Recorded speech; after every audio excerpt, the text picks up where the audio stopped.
All right, so this is part three, and as we left off, I met the person who ended up becoming my husband at this agroforestry plot, and found out that he was the intern at the NGO I had been assigned to. So got to meet him and find out a little bit more about my job. And after the week, we all went back to our sites where we were when we were doing our training.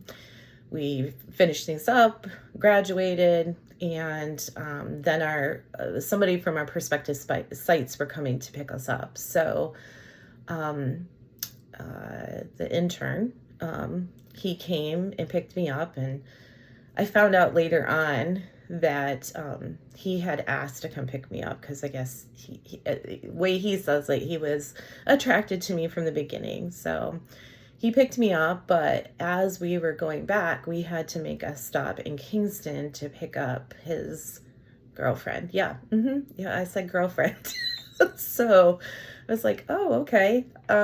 So we got to our sites, got dropped off, and started doing our job. So over the coming months, I started working at the NGO, would see him, still attracted to him, but, I'm not a person who, I never thought I would be a person who would like try to get another person if they were with someone else. So, I just kind of kept my distance. But at one point we had a weekend thing that was coming up, and he was the person who was hosting it. So it was a bird watching type of experience. They were going to take high school students to go bird watching.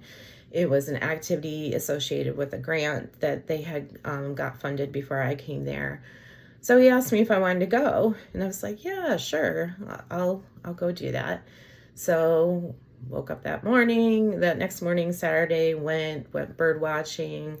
We sat near each other on the bus, chatted a little bit, blah, blah, blah. So we were going out to go look at some birds, and there was like a little creek we had to cross. So, and it was raining too. So me being the independent lady I am, he wanted to help me across the creek. I was like, no, I've got it. I've got this. I'm good. So we went, tried to look for birds. It was raining too much, so there were none to see.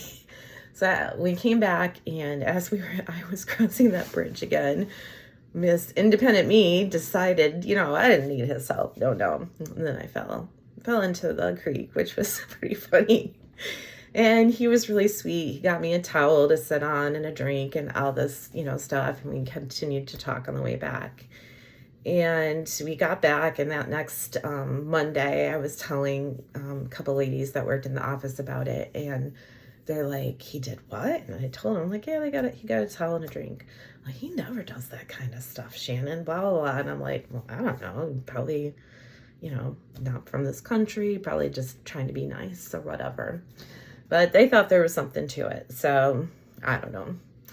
Well, then his internship stopped, and he ended up going back to college. And I think sometime in that time frame, I found out that he was no longer dating someone, and it was around Christmas.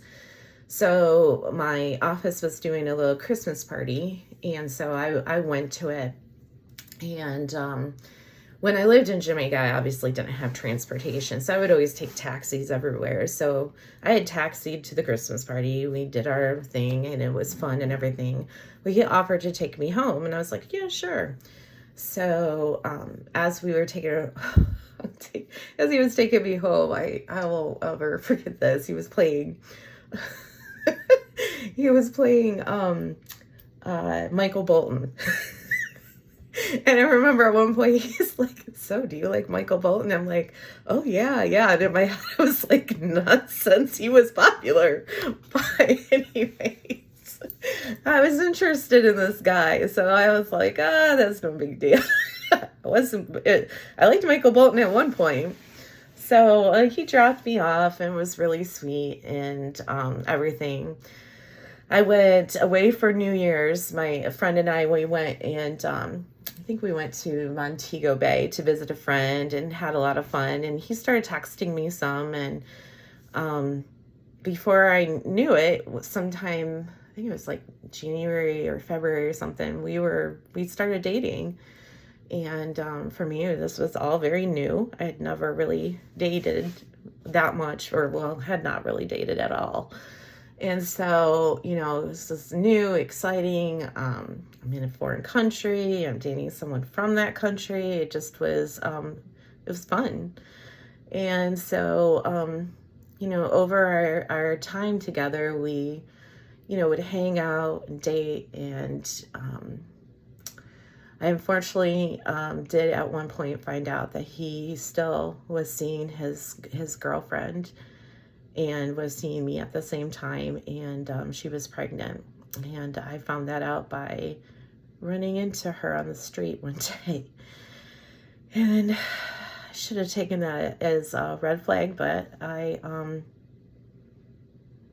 know. Sometimes you do things and you look back and you think, why did I make that decision? So I'm going to stop here and continue with the story next.